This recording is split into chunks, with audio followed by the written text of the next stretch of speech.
नमस्कार, मैं हूं मनोज मानस। ब्रेकिंग न्यूज के इस बुलेटिन में आपका स्वागत है और खबरों का रुख करेंगे कन्नौज से। अहम खबर है जहां कन्नौज में कूड़े में मिली हैं सरकारी दवाएं। स्वास्थ्य विभाग में हड़कंप मचा है। इसके बाद पाल चौराहे के पास ये दवाओं का ढेर मिला है। 2021 की एक्सपायरी दवाएं बताई जा रही हैं। मरीजों को दी जाने वाली दवाएं अब फेंकी गई हैं।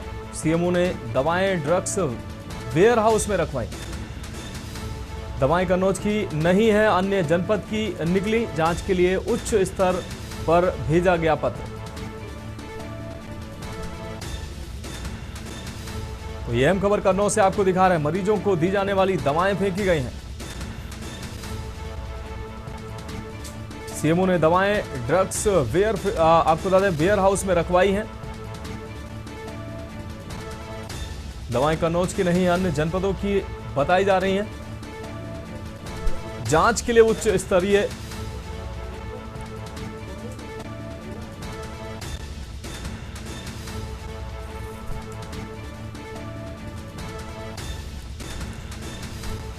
तो स्वास्थ्य विभाग में इन दवाओं के जखीरे को देखकर हड़कंप मचा हुआ है। पाल चौराहे के पास मिला दवाओं का ढेर। इस वक्त की अहम खबर कन्नौज से आपको दिखा रहे हैं। 2021 के एक्सपायर दवाएं बताई जा रही हैं। जो दवाएं पब्लिक को, आम जनता को, मरीजों को मिलनी चाहिए थी, आम मरीजों को मिलनी चाहिए थी, वो दवाएं अब कूड़े के ढेर में दिख रही हैं, जिसके बाद अब हड़कंप मचा हुआ है। सीएमओ ने दवाएं ड्रग्स वेयर हाउस में रखवाई हैं। ये दवाएं मरीजों के लिए आई थी, लेकिन ये दवाएं मरीजों को तो उपलब्ध नहीं हुई, लेकिन ये दवाएं अब कूड़े के ढेर में नजर आ रही हैं।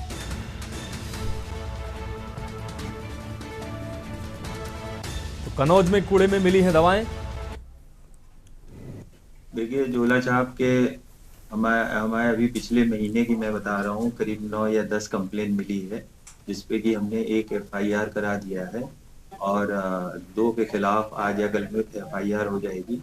ये जो है तालग्राम एरिया में ज़्यादा कंप्लेन मिली हैं, इधर जलालाबाद में भी मिली हैं।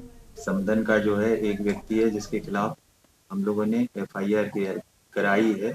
और हम लोग का ये सोचना है कि झोला छाप डॉक्टर जो है उनसे लोगों के जीवन को खिलवाड़ रहता है। तो जनता से भी ये अपील है कि उन लोग झोला छाप पे जाने की बजाय उन लोग जो है हमारे प्राथमिक स्वास्थ्य केंद्र, सामुदायिक स्वास्थ्य केंद्र इत्यादि जो है वहां पे जाएं। अमित मिश्रा हमारे संवाददाता ज्यादा जानकारी के लिए हमारे साथ कन्नौज से जुड़ चुके हैं। अमित, कन्नौज की अगर बात करें, जो दवाएं आम मरीजों को मिलनी चाहिए थी, सरकार ने इन दवाओं को अस्पताल में उपलब्ध कराया और करोड़ों की लागत से दवाएं जो है वो आम मरीजों के लिए उपलब्ध कराई गई थी, ताकि मरीजों को ये दवाएं उपलब्ध कराई जाएंगी। लेकिन ये दवाएं जो है कूड़े के ढेर में मिली हैं। साथ ही ये बताया जा रहा है कि ये दवाएं कन्नौज जनपद की नहीं है। क्या कुछ अहम अपडेट है इस पूरे घटनाक्रम को लेकर? जी बिल्कुल, बता दें, पहले तो ये बहुत सनसनीखेज मामला है, क्योंकि बड़ी संख्या में दवाएं मिली हैं और ये दवाएं वो दवाएं हैं जो गरीब लोगों के लिए, उनके लिए जीवनदायिनी साबित होती हैं और बड़ी संख्या में ये यहाँ दवाएं मिली हैं। लेकिन जो जांच में भी निकल के आया है कि ये कन्नौज जनपद की नहीं, क्योंकि कन्नौज मुख्यालय के बिल्कुल मेन जगह पे ही ये दवाएं बड़ी संख्या में फेंकी गई थी।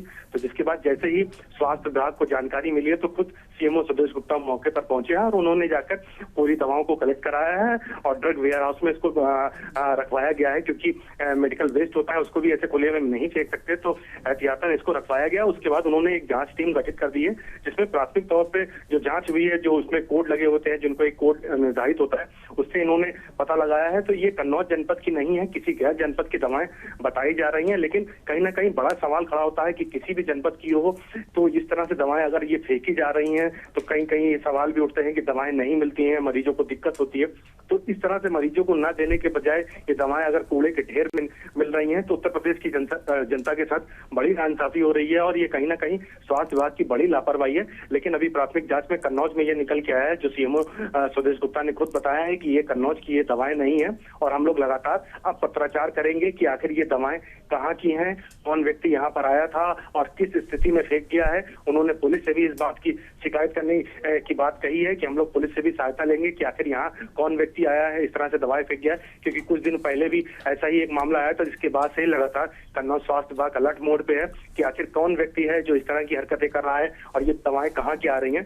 तो इस बार सीएमओ कन्नौज भी सख्त मोड में दिखाई दे रहे हैं कि आखिर कौन ये लापरवाही कर रहा है। अगर बाहरी जनपद की है तो वहाँ के स्तर की जांच कराकर उनको सौंपी जाएगी, और अगर कन्नौज से कोई संबंधित कोई व्यक्ति ऐसा निकल के सामने आता है तो उसके ऊपर भी सख्त एक्शन लिया जाएगा। जी हाँ बिल्कुल अमित, इस तमाम जानकारी के लिए आपका बहुत शुक्रिया। तो 2021 की एक्सपायर दवाएं बताई जा रही हैं, लेकिन जो सामने आई है अभी तक हकीकत हालांकि पूरी सामने नहीं आई कि किस जनपद की आखिर दवाएं हैं, लेकिन जो तथ्य सामने आ रहे हैं वो आप तस्दीक कर रहे हैं कि ये जनपद कन्नौज की दवाएं नहीं है, लेकिन किसी भी जनपद की दवाएं हों, आम गरीब लोगों के लिए दवाएं उपलब्ध कराई गई थी, उन लोगों तक ये दवाएं पहुंचनी चाहिए थी, ना कि ये दवाएं कूड़े के ढेर में होनी चाहिए थी। इस पर एक विशेष जांच समिति के द्वारा जांच कराने की आवश्यकता है। बढ़ेंगे अगली खबर की ओर। रायबरेली में सरकारी गाड़ी से हादसा हुआ है, 2 बाइक सवारों को कुचलने का प्रयास किया गया है। एससीएमओ की बताई जा रही है गाड़ी, बाइक सवार युवकों ने बचाई है जान, गाड़ी निकालकर मौके से फरार हुआ चालक। पुलिस ने समझाने का प्रयास किया है, आवेश में आकर गाड़ी लेकर भागा चालक। कलेक्ट्रेट परिसर का ये पूरा घटनाक्रम बताया जा रहा है। तो बाइक सवार युवकों ने बचाई जान, गाड़ी निकालकर मौके से फरार हुआ चालक। तो पुलिस ने समझाने का प्रयास किया है।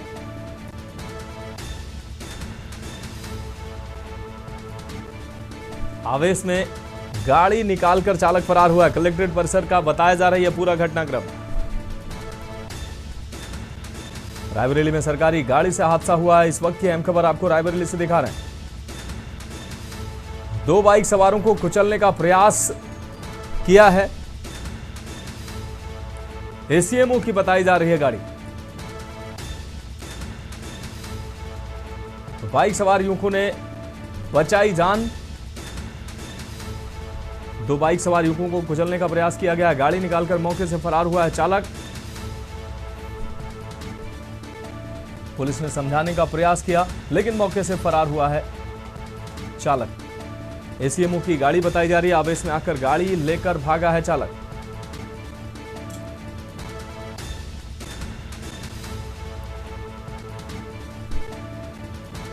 तो रायबरेली में सरकारी गाड़ी से हादसा हुआ है। इस वक्त की अहम खबर आपको दिखा रहे हैं। 2 बाइक सवारों को कुचलने का प्रयास किया गया, हालांकि बाइक सवारों ने अपनी जान बचाई, भागकर अपनी जान बचाई। एसीएमओ की बताई जा रही गाड़ी।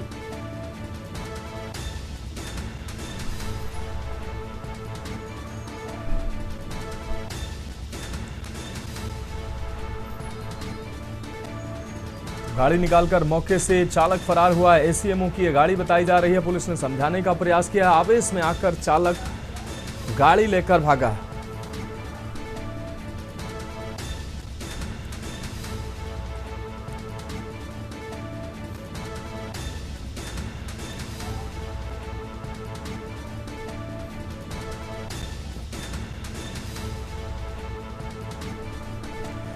केशवानंद शुक्ला हमारे संवाददाता ज्यादा जानकारी के लिए हमारे साथ जुड़ गए हैं।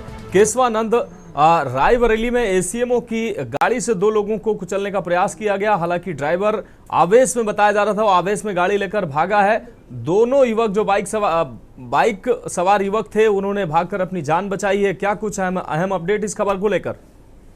देखिए, पूरा मामला रायबरेली जिले के कलेक्ट्रेट परिसर का है और ये जो घटना हुई है पुलिस अधिकारी के कार्यालय के बगल की घटना है, जहां पे एसीएमओ के जो ड्राइवर है वो दो बाइक सवारों को कुचलने का प्रयास किया है। हालांकि उन्होंने भाग करके अपनी जान बचाई है।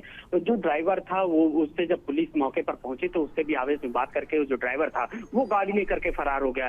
पूरी एक जो घटना है वो पुलिस अधीक्षक कार्यालय के बगल और कलेक्ट्रेट परिसर की बताई जा रही है। जब कलेक्ट्रेट परिसर में इस प्रकार की जो घटनाएं हैं वो घट रही तो अमूमन आप अंदाजा लगा सकते हैं मनोज कि बाहर की क्या स्थिति होगी, पुलिस की सुरक्षा व्यवस्थाएं बाहर की तरह होंगी। ये सरकारी गाड़ी पे जो है एसीएमओ की गाड़ी जो सरकारी गाड़ी है उससे जो ड्राइवर है वो बैठ करके चला रहा था, किस प्रकार ये घटनाक्रम को अंजाम देने वाला था।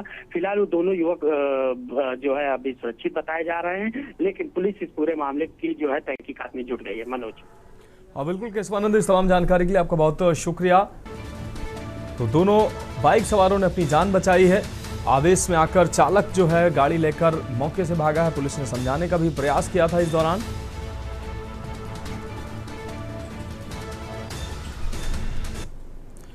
बढ़ेंगे अगली खबर की ओर। राजनाथ गांव से अहम खबर है, जहां सीएम विष्णुदेव साय का आज अहम दौरा। स्पीकर डॉक्टर रमन सिंह से करने पहुंचेंगे मुलाकात। स्पीकर हाउस विधानसभा अध्यक्ष से स्पीकर हाउस में विधानसभा अध्यक्ष से मुलाकात होनी है।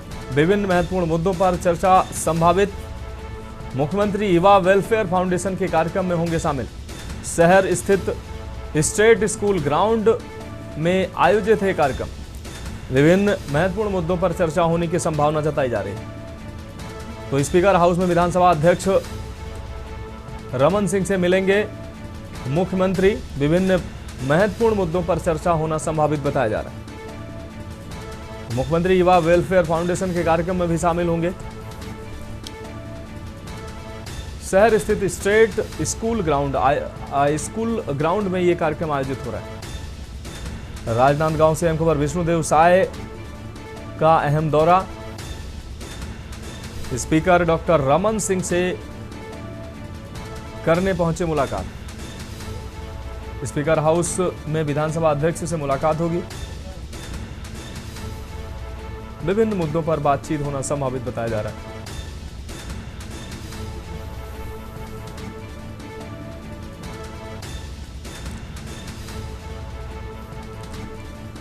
तो विभिन्न और महत्वपूर्ण मुद्दों पर बातचीत होना संभावित बताया जा रहा है। मुख्यमंत्री युवा वेलफेयर फाउंडेशन के कार्यक्रम में भी मुख्यमंत्री शायद शामिल होंगे।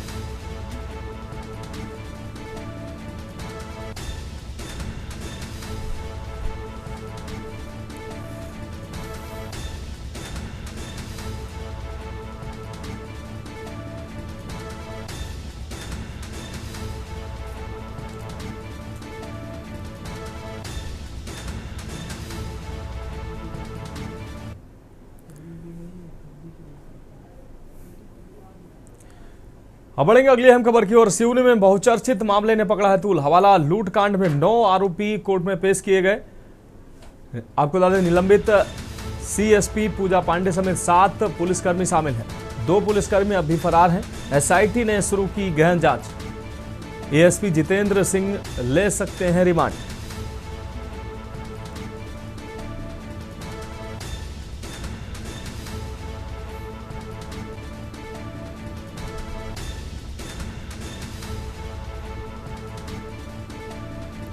दो पुलिसकर्मी अब भी फरार हैं। तो एसआईटी ने शुरू की है गहन जांच। एएसपी जितेंद्र सिंह ले सकते हैं रिमांड। सिवनी में बहुचर्चित मामले ने पकड़ा तूल।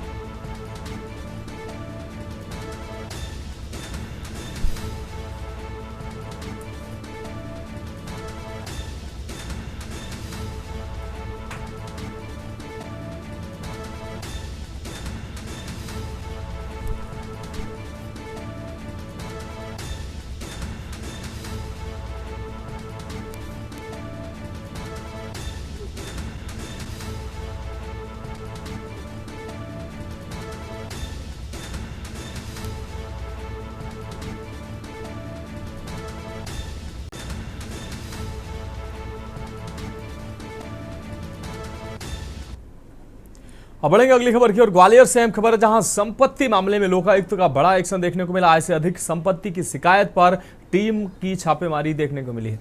इंदौर में पदस्थ सहायक जिला आबकारी अधिकारी के यहां छापा पड़ा है। सहायक अधिकारी धर्मेंद्र सिंह भदौरिया के ठिकानों पर छापेमारी हुई। लोकायुक्त टीम ने एक साथ ग्वालियर और इंदौर में दबिश दिया है। ग्वालियर के विवेक नगर स्थित आवास कांति कुंज में तलाशी में बड़ी मात्रा में दस्तावेज व संपत्ति से जुड़े दस्तावेज मिलने के दावे किए जा रहे हैं।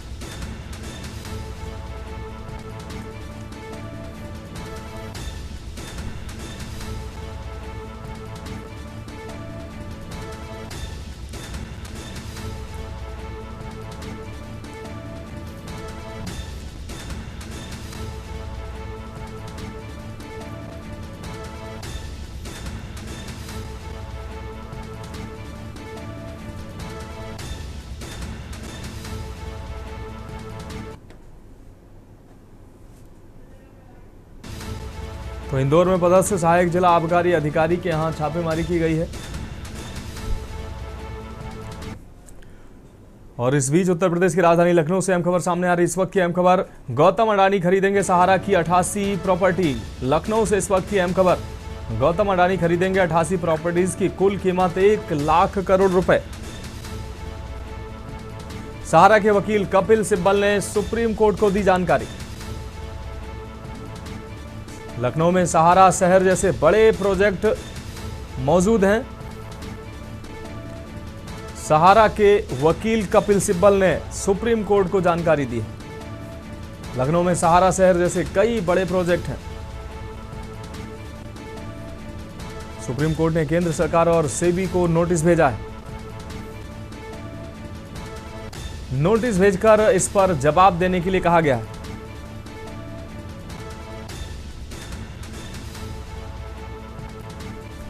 सलाहकार संपादक के बख्श सर हमारे साथ इस खबर पर अहम अपडेट के लिए हमारे साथ जुड़ चुके हैं। के बख्श सर, 88 प्रॉपर्टीज की कुल कीमत 1 लाख करोड़ है जो सहारा श्री की यह संपत्ति है, इसको अब अडानी खरीदेंगे। सहारा के वकील कपिल सिब्बल ने सुप्रीम कोर्ट में यह अहम जानकारी दी है। क्या कुछ अहम अपडेट निकलकर सर सामने आ रहा है इस खबर को लेकर?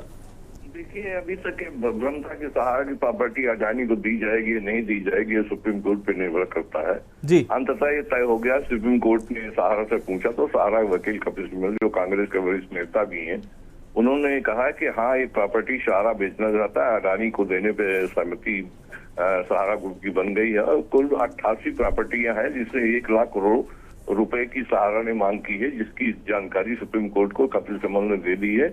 अब अंततः तय हो गया कि सहारा शहर को छोड़कर, चूंकि सहारा शहर पहले ही नगर निगम का उस पर कब्जा हो गया है और वहाँ के एम्प्लॉइज को सहारा शहर से बाहर कर दिया है, वहाँ की बिजली पानी सब काट दिया गया है और वहाँ पे अटल बिहारी स्मृति उपवन बनाने की बात चल रही है। देखिए सरकार में क्या, सहारा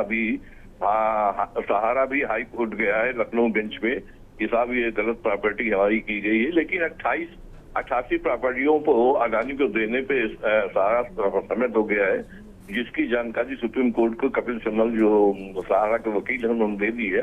कुल मिला के सहारा शहर पहले ही नगर निगम कब्जे में हो गया है।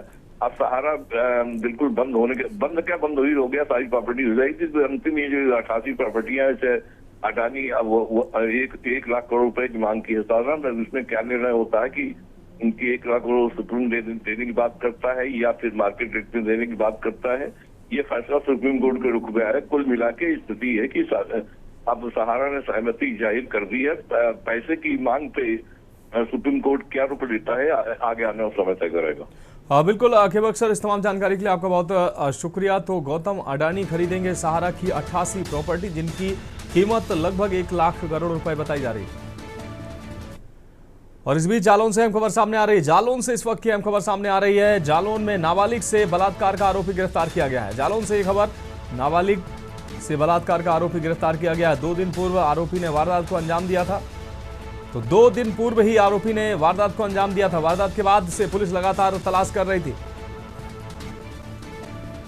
फरार आरोपी पर घोषित किया गया था 25,000 रुपए का इनाम। वारदात के बाद पुलिस लगातार आरोपी की तलाश कर रही थी। पुलिस ने 25,000 का इनाम भी घोषित किया था। अब पुलिस की गिरफ्त में आया है 50,000 का इनामी आरोपी। कोर्ट में पेश कर आरोपी को भेजा जा रहा है जेल।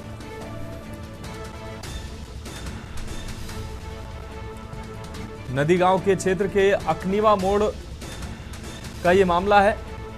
नाबालिग से बलात्कार का आरोपी गिरफ्तार किया गया है। 2 दिन पूर्व ही आरोपी ने वारदात को अंजाम दिया था।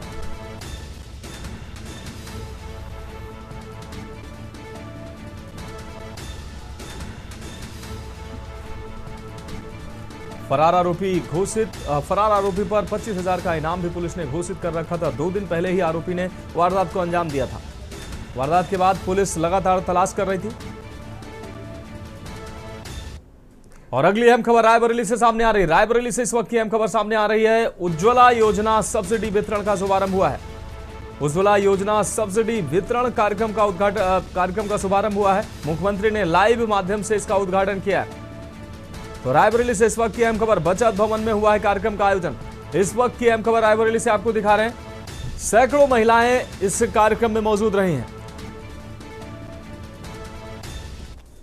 महिलाओं को मिलेगा निःशुल्क सिलेंडर रिफिल।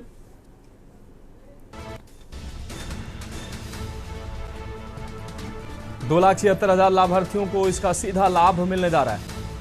तो डीएम सीडीओ समेत अधिकारी उपस्थित रहे। उज्ज्वला योजना से महिलाओं को मिली है राहत।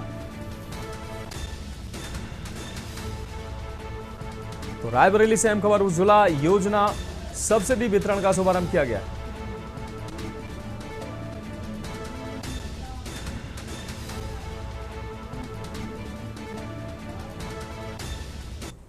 देखिए, जनवरी का जो प्रधानमंत्री उज्ज्वला योजना के संबंध में आज कार्यक्रम किया जाना था वो बचत भवन में किया गया है। हमारे जनपद में 2,76,000 के आसपास के इसके लाभार्थी हैं और वर्तमान में आज इस विशेष दिवस पर जो घोषणा की गई है निःशुल्क रिफिलिंग की, उसमें अक्टूबर से लेकर दिसंबर तक पहला फेज़ यानी दीपावली के त्यौहार के लिए और जनवरी से मार्च होली के त्यौहार के लिए कुल 2 बार निःशुल्क रिफिल दिया जाएगा। साथ ही साथ आज माननीय मुख्यमंत्री जी का जो उद्बोधन था उसका अवलोकन किया गया और हमारे यहाँ के जो पात्र लाभार्थी थे उनको सम्मानित करते हुए उनको लाभ भी प्रदान किया गया। और इस बीच चंदौली से अहम खबर सामने आ रही है। चंदौली से ये खबर आपको हम दिखा रहे हैं इस वक्त की अहम खबर चंदौली से सामने आ रही है। कमियां छुपाने के लिए सत्ता और विपक्ष एक नजर आ रहे हैं। चंदौली से ये खबर आपको दिखा रहे हैं। बंद कमरे में की जा रही दिशा की बैठक। तो बंद कमरे में दिशा की बैठक आयोजित की जा रही। मीडिया को कलेक्ट्रेट सभागार से बाहर किया गया है। मीडिया को सभागार में कवरेज से रोका गया है। इस वक्त की अहम खबर आपको दिखा रहे हैं। मीडिया को सभागार में प्रवेश नहीं दिया गया है। पिछले दिशा बैठक में हुई थी नोकझोंक। विपक्ष के जनप्रतिनिधियों में हुई थी नोकझोंक। चंदौली से इस वक्त की अहम खबर दिखा रहे हैं। भारी गहमा गहमी को देखते हुए कलेक्ट्रेट छावनी में तब्दील हुआ था। अश्विनी मिश्रा हमारे संवाददाता ज्यादा जानकारी के लिए हमारे साथ जुड़ गए हैं। अश्विनी, दिशा की बैठक बंद कमरे में की जा रही है, पत्रकारों को एंट्री नहीं दी गई है। इससे पहले जब ये बैठक हुई थी तब काफी गहमा गहमी देखने को मिली थी। क्या कुछ अहम अपडेट अब ये नई बैठक को लेकर क्या कुछ सामने आ रहा है? ये बताना चाहेंगे कि ये चंदौली जिला मुख्यालय के कलेक्ट्रेट में आज दिशा की बैठक आयोजित की गई थी और इसमें मीडिया को कवरेज करने से रोक दिया गया है। और इस बैठक के जो पदेन अध्यक्ष हैं वो चंदौली के समाजवादी पार्टी के सांसद धर्मेंद्र सिंह है। इससे पहले की दिशा की बैठक में भाजपा विधायक एवं सांसद सपा के सांसद विधायकों द्वारा आपस में रोक हुई थी, जिसका वीडियो भी खबरें चली थी और टिप्पणी हुई थी इन नेताओं की। उसको देखते हुए और इस बार पूरी तरह से मीडिया कवरेज को दिशा की बैठक से परहेज किया गया है और बंद कमरे में पूरी सुरक्षा व्यवस्था लगा करके और एक डीएम सीओ को गेट पर लगा करके मीडिया को रोका गया है और बंद कमरे में बैठक चल रही, जिसमें भाजपा के 2 राज्यसभा सांसद दर्शना सिंह और साधना सिंह भी मौजूद हैं और विधायक सुशील सिंह है, भरतराज विधायक रमेश जायसवाल है, चकिया के भाजपा के विधायक कैलाश आचार्य है, समाजवादी पार्टी के चंदौली के सांसद अध्यक्षता कर रहे वीरेंद्र सिंह है और सोनभद्र और हर्षगंज के सांसद सपा के छोटे है और अन्य जनप्रतिनिधि है, दोनों एसपी है, 3 के और मेरी दूर रखा जाए। जी हाँ बिल्कुल अश्विनी, इस तमाम जानकारी के लिए आपका बहुत शुक्रिया। और इस बीच अगली अहम खबर का रुख करेंगे। अगली अहम खबर हमीरपुर से सामने आ रही है। हमीरपुर से इस वक्त की अहम खबर सामने आ रही है, आपको दिखा रहे हैं इस वक्त की अहम खबर। 6 वर्षीय मासूम को ई रिक्शे ने मारी है टक्कर। ई रिक्शे की टक्कर से मासूम की दर्दनाक मौत हुई है। सड़क को क्रॉस करते समय मासूम को रिक्शे ने जोरदार टक्कर मारी है और बच्चे की मौके पर ही मौत हो गई। घायल बच्चे को पड़ोसी लेकर जिला अस्पताल पहुंचे थे। डॉक्टरों ने जांच के दौरान बच्चे को मासूम को मृत घोषित कर दिया। तो ई रिक्शे में 4 लोग सवार थे। खुराना रोड से बस स्टैंड की ओर आ रहे थे ये सभी। सदर कोतवाली क्षेत्र के गौरा देवी मोहाल का ये पूरा मामला है। इस वक्त की अहम खबर आपको दिखा रहे हैं। ई रिक्शे की टक्कर से मासूम की मौत हुई है। 6 वर्षीय मासूम को ई रिक्शे ने टक्कर मारी है। परिजन उसको अस्पताल लेकर पहुंचे हैं, जहां डॉक्टरों ने मासूम को मृत घोषित कर दिया है। सड़क को क्रॉस करते समय मासूम को ई रिक्शे ने टक्कर मारी है। घायल बच्चे को पड़ोसी लेकर पहुंचे जिला अस्पताल। डॉक्टरों ने जांच के दौरान मृत मासूम को मृत घोषित किया है। ई रिक्शे में 4 अन्य लोग भी सवार थे।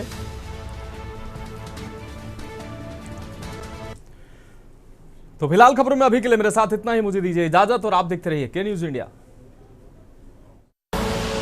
आप देख रहे हैं के न्यूज, खबरों का सारथी।